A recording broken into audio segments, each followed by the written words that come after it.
दोस्तों, ये कहानी एक ऐसी लड़की की है जो अपने सपनों को पूरा करने के चलते एक ऐसे काम में फंस जाती है जहां से उसकी जिंदगी पूरी तरह बर्बाद हो जाती है। तो कहानी की शुरुआत में हम एक गरीब घर की लड़की एमी को देखते हैं। एमी अपनी माँ से ब्यूटी कॉन्टेस्ट में जाने के लिए पैसे मांगती है, लेकिन उसकी माँ उसको पैसा देने से मना कर देती है। अब एमी पैसों के लिए अपने पड़ोसियों के साथ जुआ खेलने लगती है, लेकिन उसके पास फिर से पैसे कम पड़ जाते हैं। तब एमी पैसों के लिए अपने कपड़े उतारने लगती है और उनसे कहती है कि अगर तुम मुझे और पैसे देते हो तो मैं अपने सारे कपड़े उतार दूंगी। लेकिन उन लड़कों के पास और पैसे नहीं थे, इसलिए एमी अपने जीते हुए पैसों को लेकर वहां से चली जाती है और एक ब्यूटी कॉन्टेस्ट में भाग ले लेती है। आगे एमी जब वहां पर चल रही थी तभी उसका सैंडल टूट जाता है और वो नीचे गिर जाती है। अब सभी लोग उस पर हंस रहे थे, जिस वजह से एमी काफी दुखी हो जाती है और वॉशरूम में जाकर बहुत रोती है। पर तभी वहां पर एमी के पास दिमित्री नाम का एक आदमी आता है और वो उसे शांत करके उससे दोस्ती कर लेता है, जिसके बाद वो उसे डिनर पर ले जाता है। तभी वहां पर मारियाना नाम की एक लड़की आती है, जिसको देखकर एमी कहती है कि मुझे भी तुम्हारे जैसा ही बनना है और बहुत सारे पैसे कमाने हैं। मारियाना बताती है कि मैंने इस पोजीशन तक पहुंचने के लिए कई लोगों के साथ रात गुजारी है। जिसके बाद वो एमी को अपना कार्ड देते हुए कहती है कि अगर तुम्हें भी पैसे कमाने हैं तो मेरे से कांटेक्ट कर लेना, जो कहकर वो वहां से चली जाती है। जिसके बाद दिमित्री उसे कहता है कि अगर तुम्हें सच में बहुत सारे पैसे कमाने हैं तो मेरे साथ चलो। अब एमी पैसे कमाने के लिए उसके साथ जाने लगती है, लेकिन तभी वहां पर एमी की माँ आ जाती है और उसको डांटते हुए वहां से ले जाने लगती है। आगे एमी की माँ उसको समझाती है कि अगर तुम्हें पैसे कमाने हैं तो मेहनत से कमाओ। जिसके बाद वो दोनों बस में बैठकर घर की तरफ जाने लगते हैं, लेकिन एमी को अभी भी पैसे कमाने का भूत चढ़ा हुआ था, इसलिए वो चुपके से बस से उतरकर मारियाना से मिलने चली जाती है। दरअसल मारियाना और उसकी माँ कॉल गर्ल्स होती हैं और वो दोनों एमी को भी अपने जैसा बनाना चाहती थी। वो दोनों एमी को एक रूम में भेजती है जहाँ पर उसको दिमित्री के साथ मजदूरी करनी थी। आगे मजदूरी के बाद मारियाना की माँ एमी को पैसे कमाने के लिए कुछ टिप्स देती है, जैसे कि उसे अलग अलग पोजीशन में करने के लिए अलग अलग पैसे लेने चाहिए। जिसके बाद एमी कई अमीर आदमियों के साथ अपनी रातें गुजारने लगती है और इससे वो बहुत सारे पैसे भी कमा लेती है। फिर एक दिन पार्टी के दौरान उन लोगों की नजर कुछ कॉल गर्ल्स पर पड़ती है, जो कि बहुत ही खूबसूरत थी और वो सभी एक लग्जरी बोट पर जा रही थी।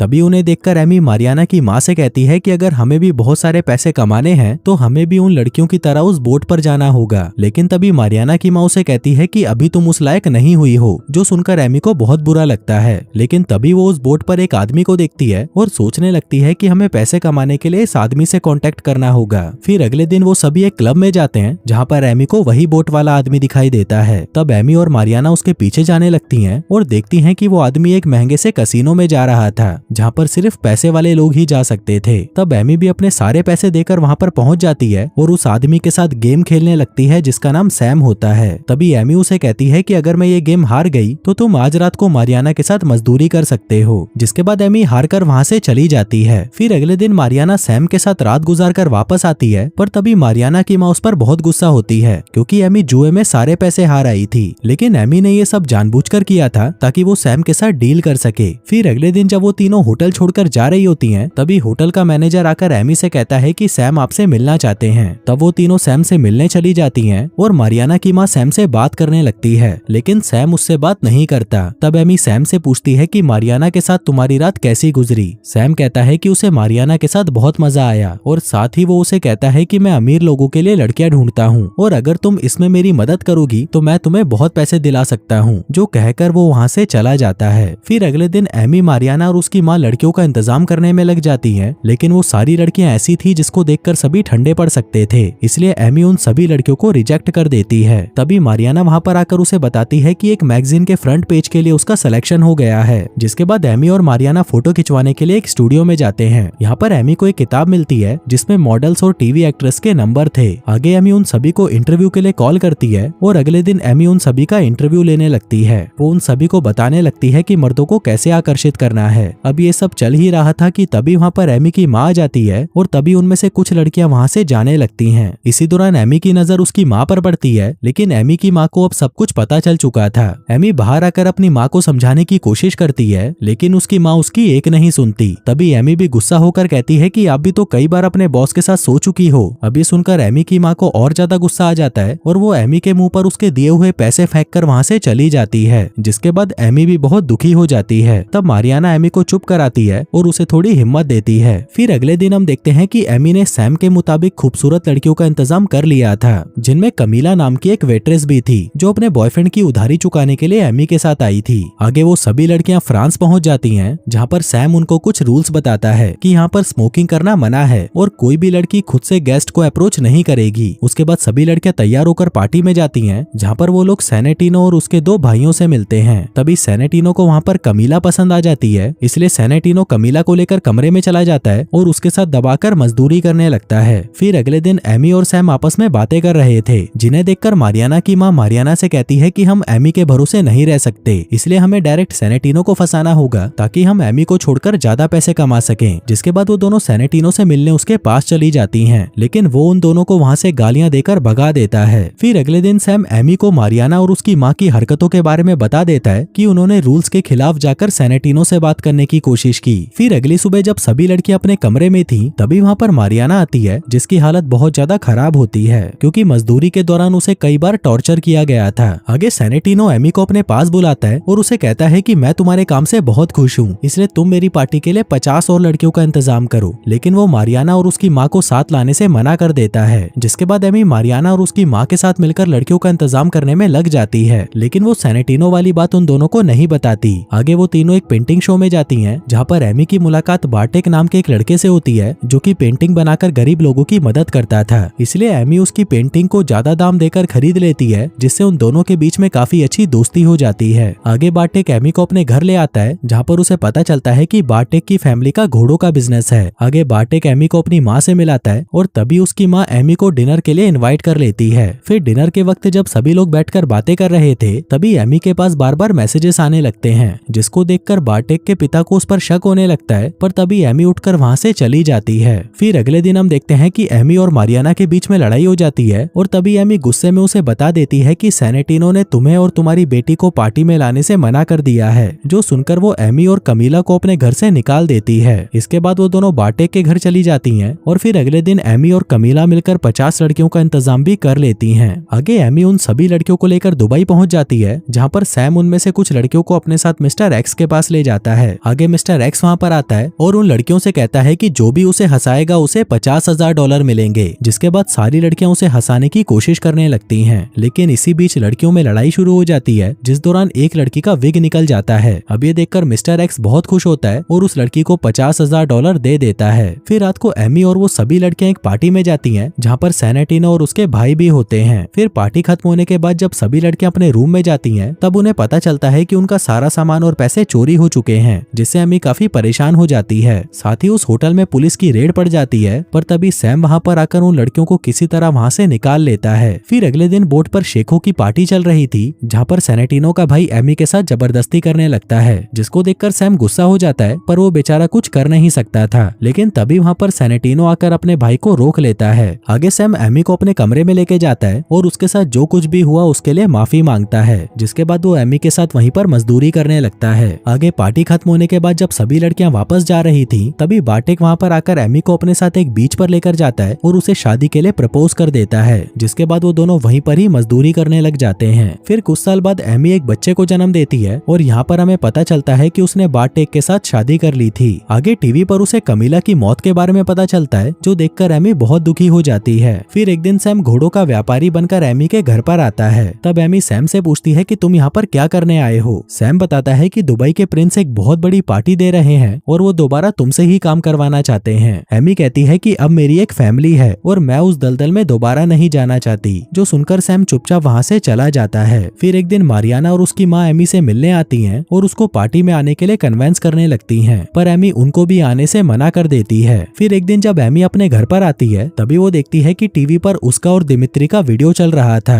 और वहाँ पर बार्टेक के बाप को भी ये सब कुछ पता चल चुका था। अब ये देखकर बार्टेक का बाप बहुत गुस्सा हो जाता है और वो एमी को अपने घर से निकाल देता है। अब इससे परेशान होकर एमी मारियाना और उसकी माँ के पास जाती है और उनके साथ काम करने के लिए तैयार हो जाती है, जिसके बाद वो उन दोनों के साथ लड़कियों को लेकर दुबई पहुंच जाती है। यहाँ पर उसे पता चलता है कि बहीर अब बादशाह बन चुका है, जिसके बाद वो एमी को उसके दिए हुए चोट के निशान दिखाता है। अब ये सब देखकर एमी जल्दी से मारियाना और उसकी माँ के पास आकर उन्हें वहाँ से निकलने को कहती है, लेकिन तभी मारियाना की माँ उसे कहती है कि हमें तो पता ही था कि सेनेटिनो मर चुका है और अब बहीर ही यहाँ का राजा है और उसी के ही तो कहने पर हम तुम्हें यहाँ पर लेकर आए हैं। ये सुनकर एमी वहाँ से भाग जाती है और भागते भागते एक रेगिस्तान में पहुंच जाती है, लेकिन बहीर उसे पकड़ लेता है और उसे वापस लाकर उसके साथ जबरदस्ती मजदूरी करने लगता है। इसके बाद वो उसे बहुत टॉर्चर करते हैं, जिसकी वजह से उसकी हालत बहुत ज्यादा खराब हो जाती है। फिर कुछ दिनों बाद बाद हम एमी को देखते हैं जो अपनी बेटी से मिलने जाती है, लेकिन तभी पुलिस वाले आकर उसे पकड़ लेते हैं क्योंकि कमीला की मौत एमी की वजह से हुई थी और एमी का पता पुलिस वालों को कमीला के बॉयफ्रेंड ने दिया था, जिसके बाद एमी को जेल हो जाती है। आगे हम देखते हैं कि कुछ सालों बाद एमी को जेल से रिहा कर दिया जाता है और अब वो ये सारा गलत काम छोड़कर अपनी माँ की शॉप में काम करने लगी है। और दोस्तों, इसी के साथ ही ये कहानी यहीं खत्म हो जाती है।